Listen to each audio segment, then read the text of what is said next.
Spoiler alert, the following video discusses content from the Hatchet series. This includes endings and other important scenes. We recommend watching the movie before this review to minimize any loss of content. Disclaimer, we do not own the pictures, clips, or characters in this video. They are used for entertainment and criticism and are reserved by the respective companies. Thank you and enjoy.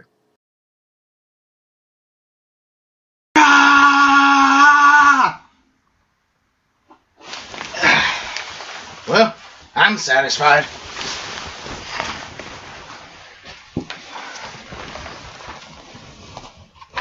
Ouch! Hello and welcome back to Horror Harvest. I am Scareful with my good friend Edward over there, and we are reviewing Hatchet 3, the last installment, as we know of the Hatchet series. And now...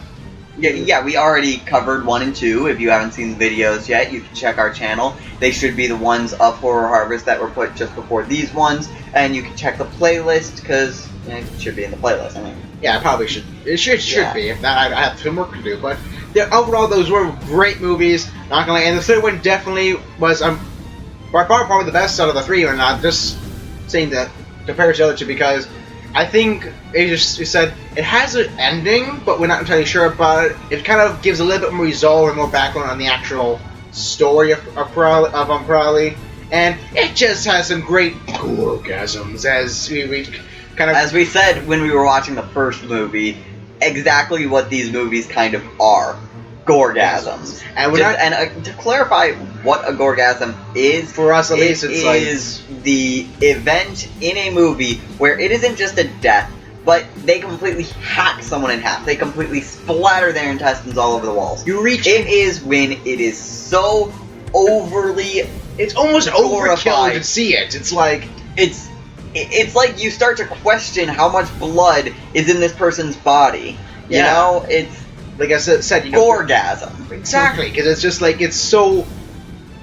just so horrific. It's like I said, overkill, because it's like reaching inside and pulling out somebody's spine right where they're still breathing. It's like, it's violent, it's horrific, it's funny in some cases, but it's like just complete utter gore, which is beautiful. And it's not just your typical, hey, he just got his head cut off, because that's not really appealing. It's something quite used, but anyways, so I guess if we're going to start somewhere on the actual story of this one, we should start in the beginning, which is the ending of the last installment. Yet again. Which, honestly, you just put these all together and jump cut them from one to the next, it is flow directly into the next. It is wonderful. Yes, it actually does add some good dynamic to it, because the whole sudden ending without any questions asked, put a complete sudden beginning, just, it's... Yeah, it makes it less of a... Like, other movies will say, part 1, 2, 3, 4, but this movie is actually just different parts to the same story. Exactly, and also, it definitely... Whereas the first one didn't really have a little bit of drag, but you know how some movies, especially as we talked about Poltergeist in one of our earlier videos, like the first one, it was very slow in the beginning. With these movies, even the first one, it wasn't really that slow. Two guys in a boat, and all of a sudden a gator just comes up as they're trying to take a piss. It's already getting high tension right off the bat. Hi.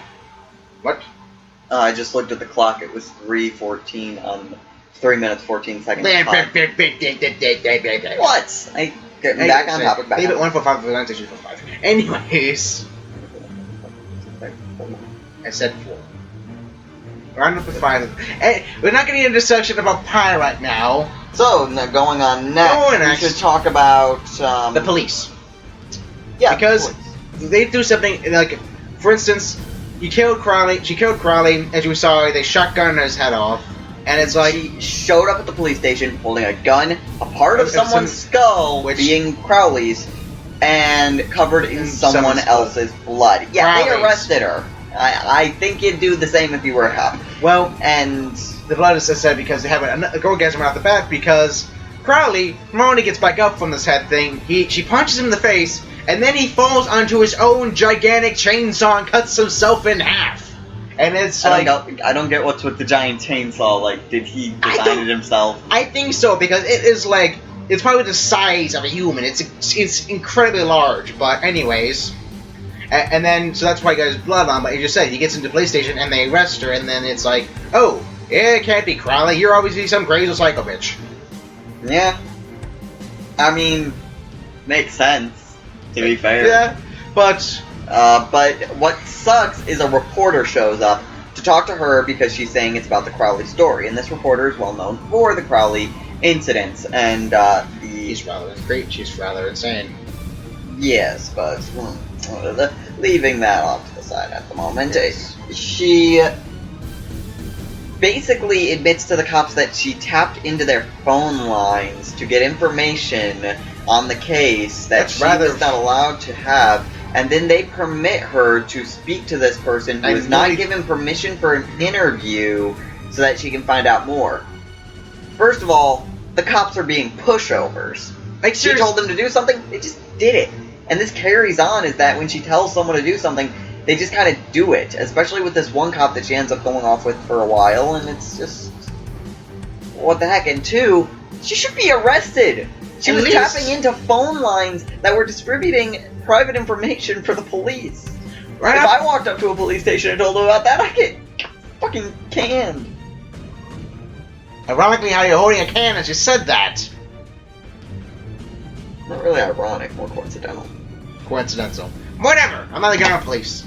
Anyways, so as I was saying, yes, the police, well, in themselves were like sort of pushovers. It was like, they were trying to see my top dog, and it was... But I still really liked having them there. Oh, yes. I liked the idea of it was no longer a tour group. It was no longer a group of people. It was the law getting involved with the situation. Because it was a serious matter, and the whole thing of them trying to solve it out. I think that what I want to do is, because it's more a folk tale, you know, like, they actually have it in real life and have it be a, you know, the horrific massacre it is, should have seems a bit more of a excuse, or should I say a drunken, especially since Mardi Gras was around the corner, having somebody came in covered in blood saying, oh, it's Crowley. They think they might be on something, probably. That's probably, you know, and maybe did something within this, you know, or in that delusional state and thought they saw, you know, a giant figure. But, or it's either that, or they just didn't want to hang on. They wanted to hang on to the egos and say we caught this mass murderer, which we also find out that the crazy woman who's associated with the case is the ex-wife of one of the lead chiefs. So I don't think that really contributes as much to the story as we would like it to. I think that might be why they didn't arrest her immediately. Perhaps because maybe she has like a bit of a history with them. But still. Yeah, it's still, if you're freaking tapping into the phone lines to hear about it, it's still illegal. It's invasion of privacy. Yeah. I wouldn't want that if I'm like here talking with my grandma all of a sudden, like, hey, I had a nice day at work, and all of a sudden I hear like my neighbors, you know, cackling on the line. It's like, that's an invasion of privacy. I don't care if you're talking about a murder, a rape, or you're just passing gas over the airwaves of the police station. It's still privacy in that department. Passing gas over the airwaves of the police station. I meant like I had a chit chat. Passing the breeze. Shooting the breeze. Not passing the gas. Either way, you get the point I'm trying to make. I don't think I do. What about passing gas in police stations? Is this like a common occurrence? Okay, so I also wanted to look into Crowley, both as he is a fast healer and has very immense superhuman strength. We have established that he is more of a zombie than he is just a spirit. Exactly. I like the healing idea, but he came back when they couldn't find his head. Remember, the paramedics said they couldn't find his head, but he still came back to life, meaning he must have grown a new head.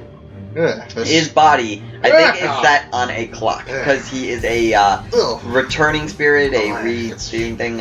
He comes back every night to relive his death. Therefore, every night, I believe, his body just completely heals and regenerates itself to its original state. You know, the original state of when he died. Exactly, but it's still, and... So I think it's like a time thing, once it can regenerate. Yeah. And it reiterates the fact of it being a sort of zombie-like thing, because it said, if he gets shot, it doesn't just go right through him, it freaking stops him a little bit. He actually jerks or moves because it's hitting his flesh. And that's why when you... And actually, we'll get back to when we talk about the near ending, because it more supports the theory that he's a zombie, because... It's amazing. At a certain point, there are a ton of cops that are all together in the woods, and this is after the first team that came out to check all the bodies and stuff from the original massacre from the other movies had already started dying and everything. So they head in with guns and everything, trying to find. And he obliterates them, and there is just this nice scene that is just completely like just see.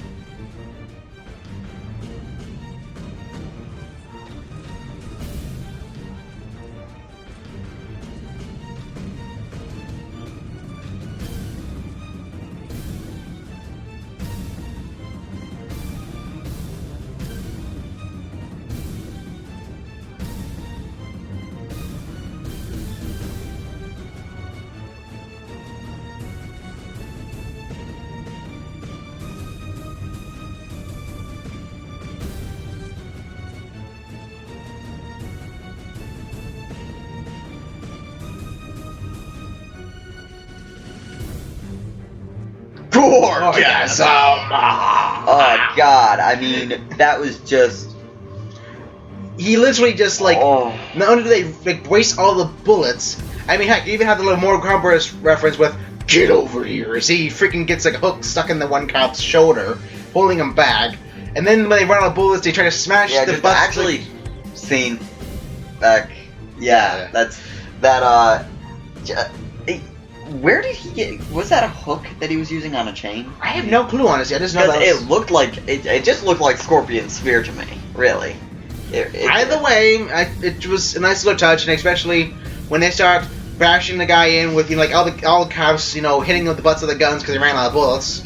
He just squats him on back, and they just fly bang out like they were freaking, you know. They all do just run it, and at that point in the movie, I was like, why are they holding their guns up if they don't have ammo? Because they're holding them like this. I was just like, well, run in and use it as a club. And then just at that moment when I said that, they all ran in and just started wailing on it.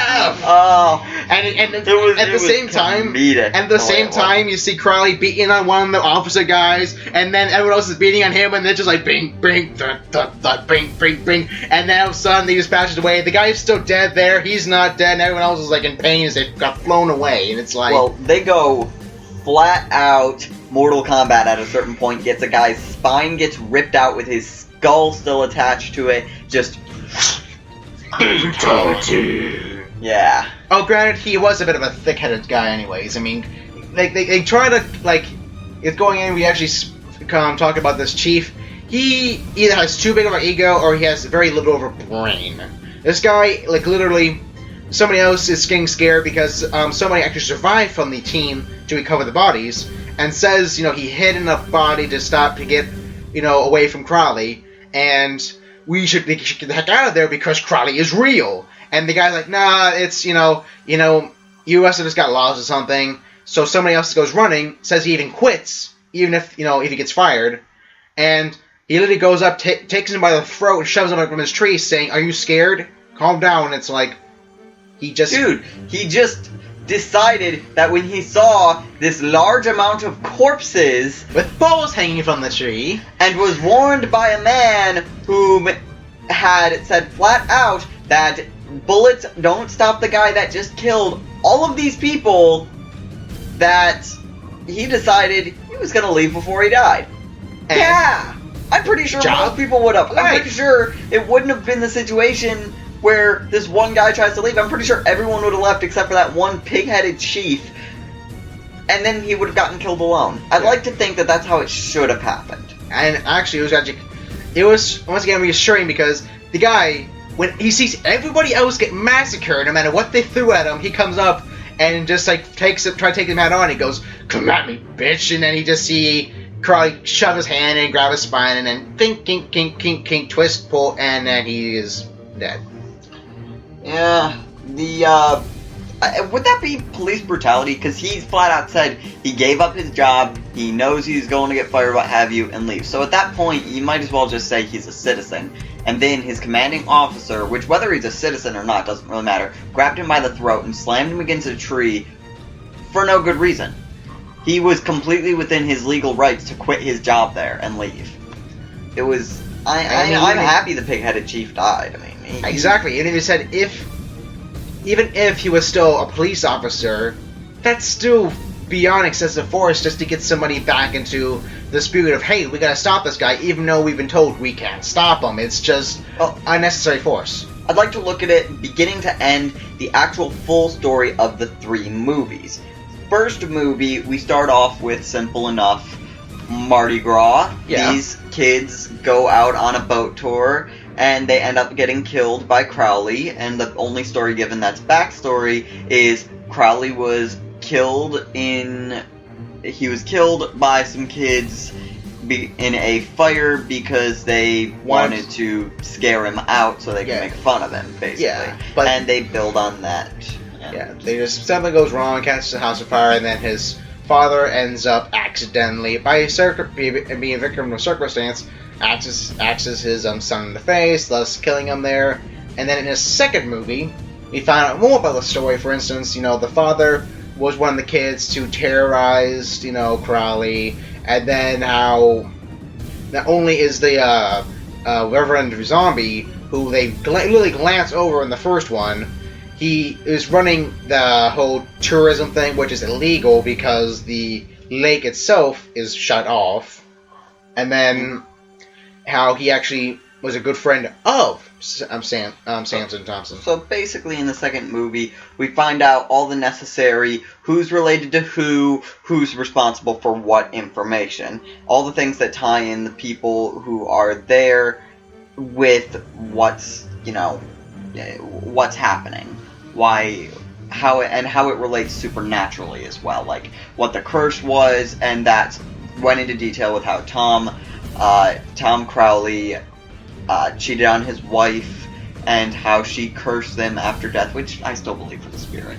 Exactly. Yeah, I still believe in the spirit. I think it was just a pissed off spirit that used her body. It just seems a bit more realistic that she brought herself, once you see, she saw him kissing because she's already dead, brought herself back up and then just, cursed the fetus. It was probably a spirit who was watching over, the situation. So. And was pissed off over the adultery and everything. That was really, I mean... It was kind of random. It was kind of just, thrown in, well, we need to find a way to make him all diseased and ugly.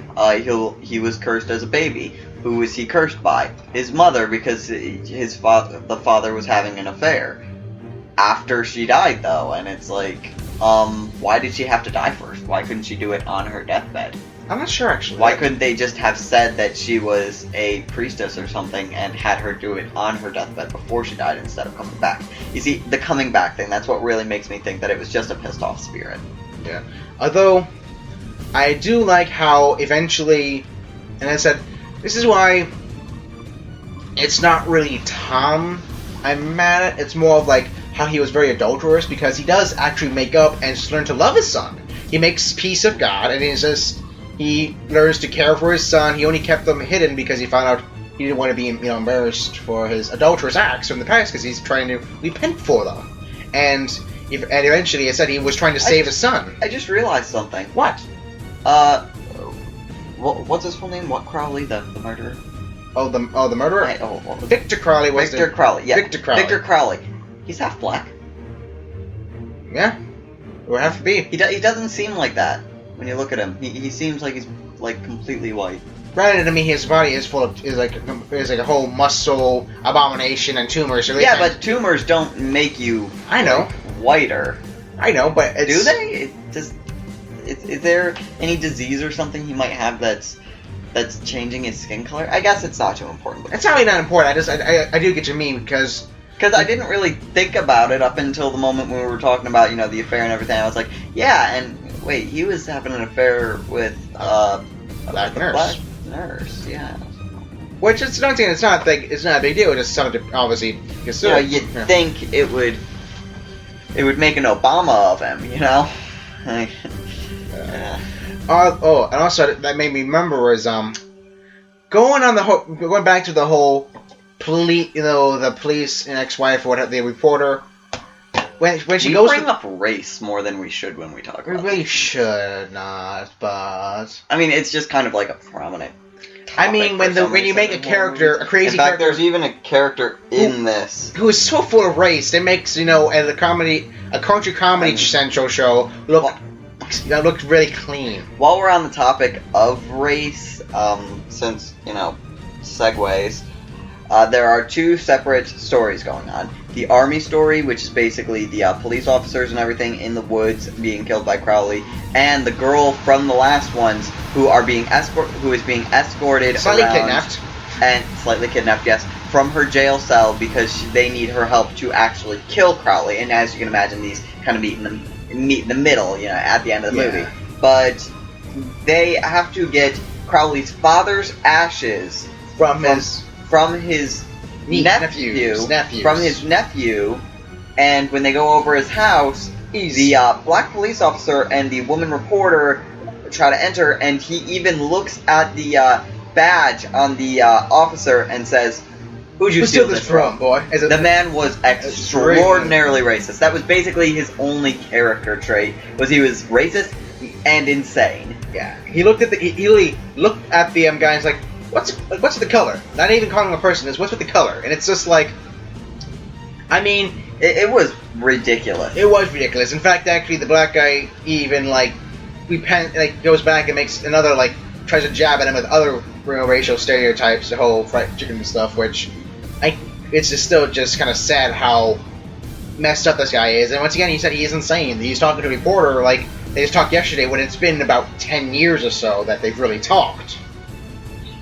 Yeah, in its entirety, I like the idea that they had to get the father's ashes to finally calm him. Yeah. And be able to cut the curse. But you know what sucks is the idea was originally kill the 3 people who were responsible and that will break the curse. But he wasn't looking for revenge. It turns out he was just looking for his father. The one person who cared and took care of him. I can't believe he figured that out because he freaking screams in the middle of the forest, "Daddy!"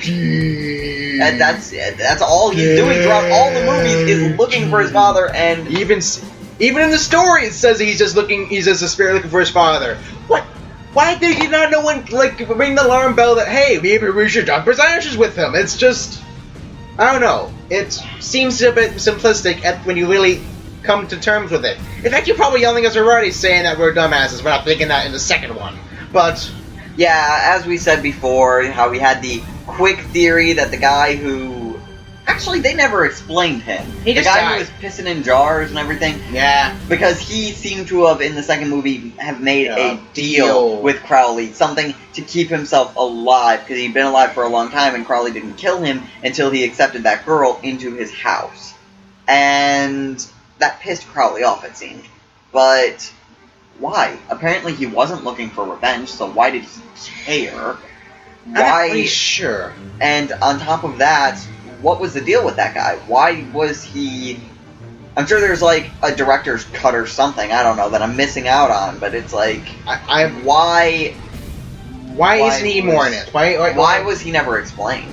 He's in the first one, he was in the first one, he was in the beginning of the second one, but yet they never really go into him in much detail, except that he was a fisherman who was looking over the lake because it was closed. Somehow he made a deal with Crowley so he wouldn't get killed, or as soon as the woman, the daughter of Samson, who was one of the people who murdered Victor, is now in this guy's home, he gets killed. It's just sort of glanced over, and it's... Yeah, it doesn't really explain it at all, or there's more stuff going on. I feel like they tried to maybe set up for another sequel. The ending was kind of inconclusive. It really was. I mean, it had the same sort of, except it actually stuttered. Right? Stutter as in it had a quick. This woman gets put onto a tree. It breaks off, and she's there. Put onto the tree. He means impaled onto a branch. Exactly. And it breaks off. She shoots the corpse, which is melted. That's why we think he's more of a zombie, because it literally melted when you put the ashes on there. Because and they're trying to hand him the ashes, and he would rather kill them than take the ashes, which really took me back. Yeah, really. I thought he'd be more focused on take his father's ashes and leave, but instead he went to kill more people. I think he just liked killing people. Maybe. No greater meaning. Just he liked killing people. He seemed to have a lot of fun with it through the movies. I was just gonna say he did seem to have more fun, but then simply hey, you know what? Chop your head off. Like I said, the one person smashed him to the wall and then just took a sandwich. As soon as he was dead, he just kept standing. It's he's having fun with it. But going back to this ending, the woman with the spike, the helicopter comes in. There's an Asian guy living in the ambulance. They don't really give him a name or anything. Just But he's perfectly fine. He survived. And then there's the daughter, which I think her name is Beth. Beth. We never really covered that much, but Beth is there laying with a spike, still impaled into her. And that's just where it cuts off. At her heavy breathing, zoomed in on her face, with heartbeat in the background. Heartbeat in the background. And it's like, you're supposed to, I guess, infer something of it, but you can't. She lives, she dies. We don't know which. And I feel like they were trying to build up for another one, and maybe that's why there were some loose end stuff that still needed explained. But we didn't get that. If there was a fourth one, what would it even be? I suppose the best thing to begin with would be Beth's psychological care, because people would demand that now that since Crowley isn't around, no one would believe that he even existed. Simply that she had broken out of prison somehow, and because didn't it kill the black police officer and the woman who had brought her there? All they know is she got out of her cell. No one was there to take responsibility except for her. She was found, and all of these people are dead. People have been dying since she was imprisoned, and the person who was watching over her is gone now. So they have no way of guaranteeing that she was still in prison. But you still have one more eyewitness. This Asian guy. Yes. Who could and if something was to happen to him, obviously her story would still be back to she did it. She's just one really insane person to probably go say to Bedlam or another asylum. But if the Asian guy is fine, they can testify saying like, "Hey, this Crowley dude was really real. I don't know if he's still alive, but hey, he was really weird. He actually killed. I saw him kill, this guy, this girl, this guy." And it's like. But keep in mind as well that they said they were under attack by heavy fire from gunmen. You find and that the idea that one person killed someone is rather unrealistic. The idea that those two people who were left there were the ones who were killing everyone is, though still unrealistic, more realistic, and definitely more realistic than it was Crowley. Fair enough, because it is a legend that's been going on. Possibly it was, because it is on record, a group of heavy gunmen. That maybe that they just got killed within the crossfire, and then there's just a corpse laying around, and those two just happened to survive after the fight. Speaking of heavy guns, remember the rocket launcher and the worst aim ever. Guy is getting killed by Crowley, and this guy from a distance is like, "I'm sorry," and shoots at him with a rocket, and the funny thing is, he completely misses Crowley. And I think it's funny. I think I actually see Crowley look at it and take the guy he was trying to jam his hand to his spike and lift him up just as a rocket's going by, gets him in the gun and shoots him into the house, and the guy's like, "Yeah, I just killed him!" And it's he hit Crowley, but turns out he just killed the other guy. He just completely missed Crowley. And the thing is that everyone else is horrified because they noticed he did that, and he's just like, "Yeah, I did this, and he turns around and he's cheering at the people, and then suddenly piece of wood from the house itself, from the building, the shed that got blown up, right in his back. Doesn't kill him instantly either. Then Crowley comes up behind him, rips the wood out of his back, rips off both of his arms, and crushes his face into the dirt. Once again, I think he is having fun with killing. Yeah, he really did seem to, because he made sure he suffered. He pulled out one arm, then the other arm, then the head. Just saying on an ending note, after watching all three of the Hatchets, obviously there's a few good goregasms, there's a few good killing scenes, but I think one of my favorite ones is referencing back to the second movie, where it was Reverend Zombie who, after so many, heinous and con artist schemes, finally gets the skeleton and the whole body ripped out of him. So we're just going to say that Crowley literally just ripped the black off of that man. Just... What? No. Thank you for joining us.